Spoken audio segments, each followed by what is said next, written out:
for years. No! Get it off me! Get it out! I was really interested in the whole theme of military warfare and terrorism and counter-terrorist units. To me, that just made sense to make a game out of that. As Counter-Strike got more and more popular, by about the 4th or 5th beta, we had surpassed Valve's games in terms of player numbers. Counter-Strike will go on to become the most played online game in America. Meanwhile, plans for Half-Life 2 start up right away. Rise and shine, Mr. Rise and shine.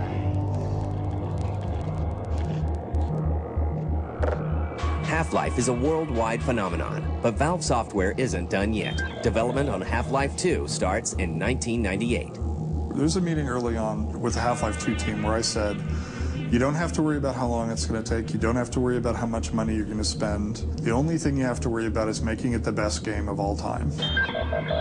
Here in the art war room, as we call it, the artists went out on location to find a lot of references for Half-Life 2. Half-Life 2 will take full advantage of all the latest technological innovations. In Half-Life 2, the technologies in the source engine really grew out of our desire to create these things when we were working on Half-Life. And we've really gotten to a point now where we can do pretty much whatever we want to with animation, with modeling, so that the shortcomings that people were working in the game industry before aren't acceptable anymore. So we're having to hire a lot of people from the film industry. It's just amazing now that what we can do. We can have scenes where people animate and respond. Don't drink the water. They put something in it. The player can be any location in the room and the characters will still play out their scene and animate toward him, gesture at the player, look at the player, follow him. Cover me, Gordon. All the time while revealing bits of the story. This is how it always starts. First the building, then the whole block. We found that we needed to really make much stronger demands on our voice actors and go to some traditional Hollywood actors to get the level of acting that we wanted to have. Are you sure you don't want me to swap out the polarizer? When we started to get these great animators working on the game, we realized how much farther we could bring our acting. The inspiration for our facial animation system was the work of Dr. Paul Ekman. He's a researcher that came up with a catalog of facial movements and the expressions. So we went to his system and came up with a set of 34 different facial muscle groups that we modeled on all of our characters that can then be animated and so that you get very realistic facial expressions and the face is always in motion. The differences between animating for film and for games is mainly in games you don't have close-ups and such like that. What a director does when they're blocking out a movie, they're like, this actor needs to move here and deliver this line and look at this other actor. Which in film, you know exactly, what angle you're animating for, and in games you have no idea, especially for Half-Life 2. It's all an interactive experience. We don't go to cutscenes or anything like that. Our camera is constantly moving because it's the player. To get the player to have an emotional reaction, these characters are really like acting out a scene. So all our animations, gestures and movements need to be more broad so that they can read from almost any angle. The same amount of detail that goes into creating the character models also goes into creating the characters' personalities. We found that players really got emotionally attached to our characters, and so we made a huge investment in character acting. Remember when we thought Black Mesa was as bad as it could get? We had to come up with very solid personalities and characterizations for the characters so that we could stay with that.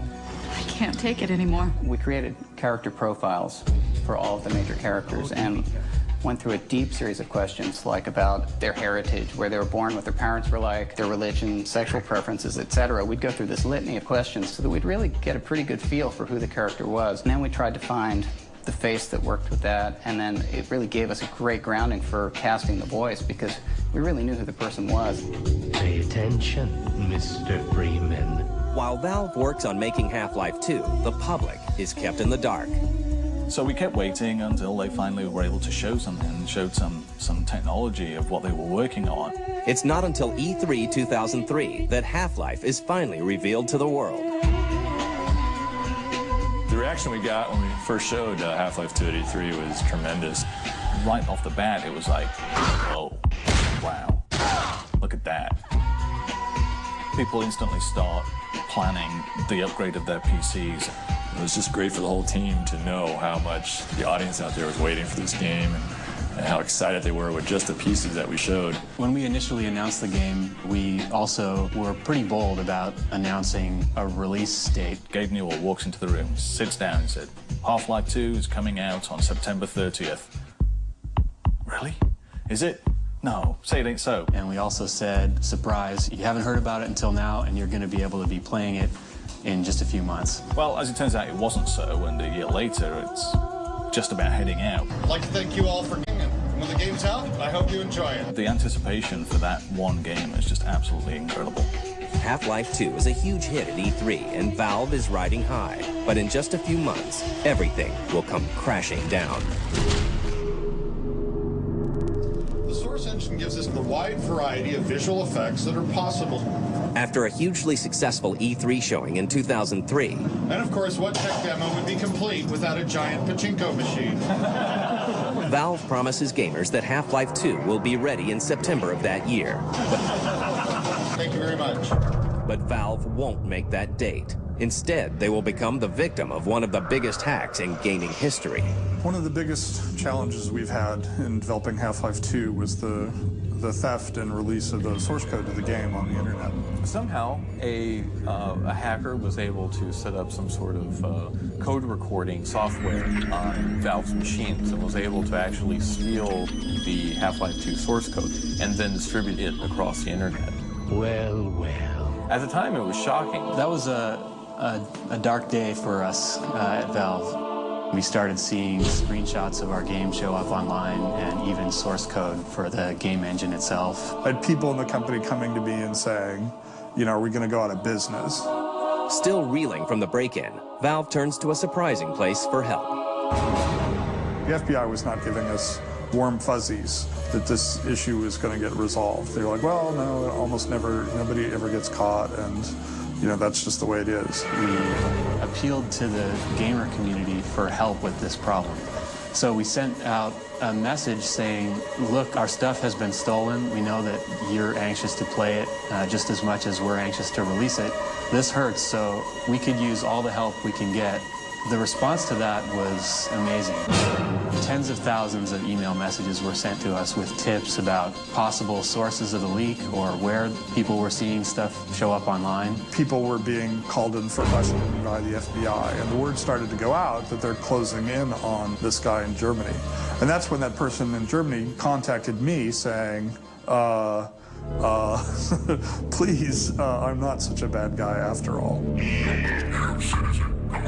They were arrested, and prosecution is ongoing. With the source code theft behind them, Valve goes back to finishing Half-Life 2, from the storyline to the gameplay. You start off the game again, figuring out your whereabouts in the world. Welcome. Welcome to City 17. You're deposited in City 17, which is a mysterious city created out of the ruins of other cities. You're surrounded by a populace that's totally beaten down and is waiting for some reason to strike back, sort of a depressed powder keg. And Gordon Freeman, the usual situation for him is he's a catalyst for change. Half-Life 1 was really known for having pretty advanced AI, and we knew that going forward we were going to have to make additional investments in the AI. We spent a lot of time thinking about the squad AI and stuff like that. We really had just tons of gameplay, physics and simulation as ideas. We can put you in a situation where you can use your wits, use your environment to really give you a really rich gameplay experience with lots of freedom. Half-Life 2 will also expand Valve's relationship with the gaming community. Modding's changed a lot, going from sort of the old school days of where people would just sort of, here's an engine, see what you can do with it, to today where we have a thing called a software development kit, which we deliberately build and give to mod makers for them to go and build the mods for. Valve also introduces a new content distribution system.